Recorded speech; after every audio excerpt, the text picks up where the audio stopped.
Hi, welcome to our new series. This is some of our ArtSmart on demand. We're going to be doing little small snippets that you'll be able to use with your students or your children in your classroom.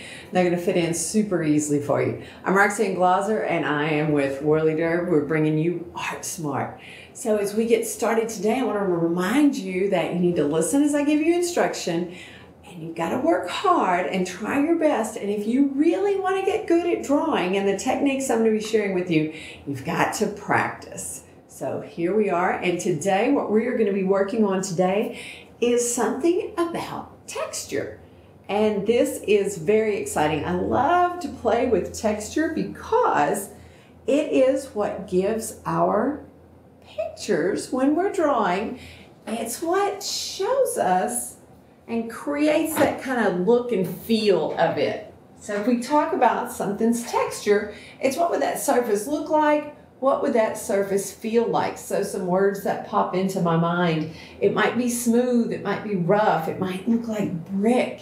And so here are a few samples of what we're going to be drawing today. We're going to do some cross-hatching, a little rough sketch, some bricks, and some stone. So go ahead, get your papers ready and draw with me because we're going to get started. First thing we're going to do is we're going to do some of this using using pencil. This is a Pentel. It's a 0.7 millimeter lead in it. Love to draw. It's got the little clicker right here so you can advance your lead very easily. So first thing we're going to do is we're not going to be drawing things today. We're going to be focusing on that surface texture. So what we're going to do is we're just going to draw some quick square, rectangle types of shapes. So there you can see what we've got there. Go ahead and let's do 4 of them so that we can practice. I always like to do things multiple times so we can really get the hang of it.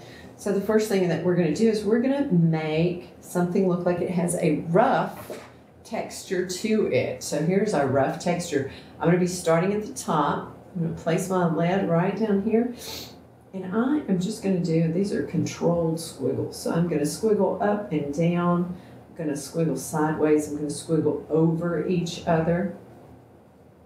So I'm just going to fill in, and the key to it really is to fill in that space. So see, we're going to be filling in that space. Nice. Filled in. So now we have a bit of texture. Let me zoom in so you can really see what we're doing. If you want to, you can come back in and start adding a little, since we've got that little fine tip on our pencil, you can do a little bit of texture there, a little light and dark to add to it.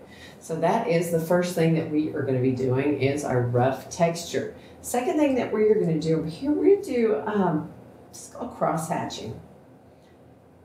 And this is something, if you look really closely at Brian Selznick's work, Chris Van Allsburg's work, you're going to notice this. As you look at anyone who does a lot of pencil drawing, they're going to use cross-hatching where they will use it to fill in, to make things look have a little rough kind of texture to them.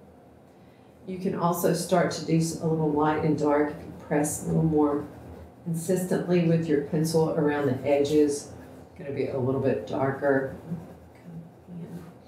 All right, so that's just some very simple cross-hatching, really easy thing to teach your students. And students, if you're watching, great. It's not a real neat thing and it's not very slowly. You know, when you write your spelling letters, you know how you write them very slowly?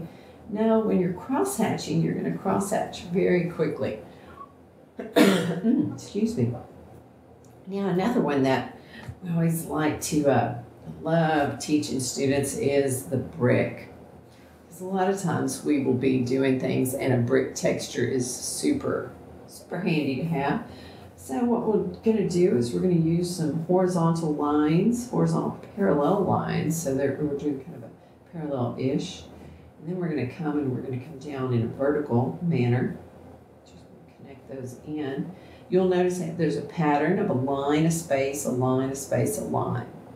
Okay, a lot of times in art, as in nature, you're going to notice patterns. Let's say this might be just the top, wee little top of a chimney, perhaps. I'm going to do a little space here in, look, there we go. And let's say we're going to turn these up. I'm going to turn that line just a wee bit.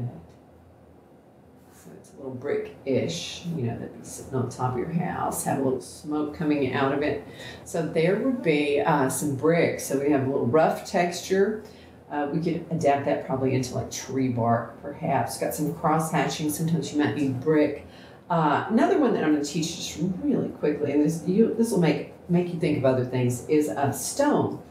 And I always tell students, stone is kind of like a jigsaw puzzle, except the pieces don't fit exactly close to each other. So if you want, you can have kind of irregular shapes like that. You might have them that are a little more rectangular-ish. I'm going to bring in next to it, come down and in, come close to, don't touch. It's like a wee little jigsaw. Bring that together. Oh my goodness, I've left a little tiny space there. I'm going to fit 2 in there. So you're going to leave this space in between. And you can, that's something you probably can see on your sidewalks. You'll see that little crack in between the concrete. If you do see stone, they'll have some of the grout and mortar in between. It's pretty standard, like in tile and stuff like that.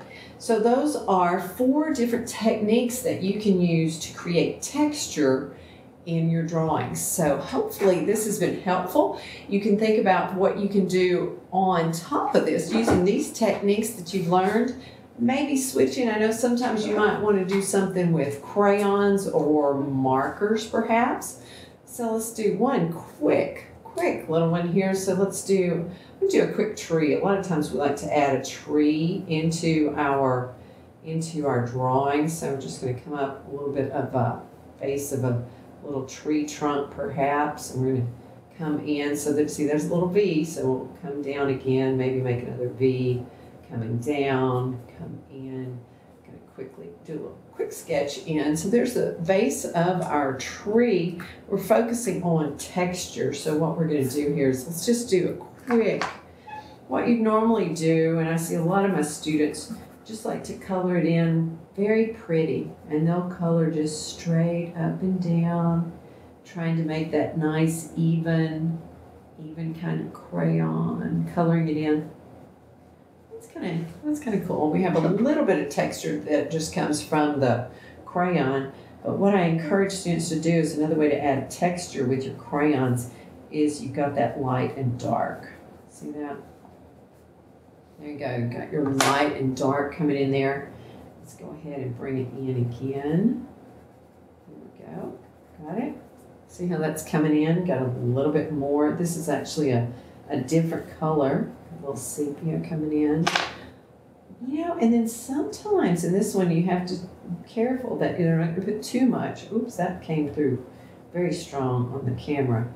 Actually, a little bit of that, a little bit of black coming in, adding a little more texture to it. And so there you go. There's your base of a tree. It doesn't look real smooth there. And then you can, of course, come in with some of the little curlicues. Let's say, just do a simple little tree here, and you have a little tree around. So you could add in, you could continue on with the leaves of it. But what we're doing there is some ideas for you to create texture in your drawings. So let's look again. So texture, we know that texture is the surface, kind of how it looks and feels. And the 4 that we were working with today, we had a rough surface, we had learned some cross hatching, also did a little bit of a stone surface. I love to use that for sometimes like little walls there if you're drawing a castle or a little fence that goes around it. Really nice to have that stone or those things that go on top of your castle. And remember, with your brick, go ahead and make those little lines. I start out, I like to do my horizontals, then my verticals. The rough one, really, and the trick with this one, I know some of my students just like to do circles only.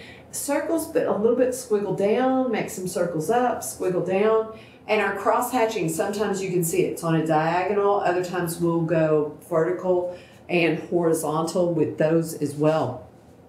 So a lot of those are just techniques that you can incorporate in. If you're using crayon or markers or your pencils, anytime your teacher gives you an assignment or you're just sitting around, you're like, hey, I'm going to draw something, add a little texture to it for a little more interest. My name is Roxanne Glauser, and I hope you enjoyed this episode of ArtSmart. Thank you so much.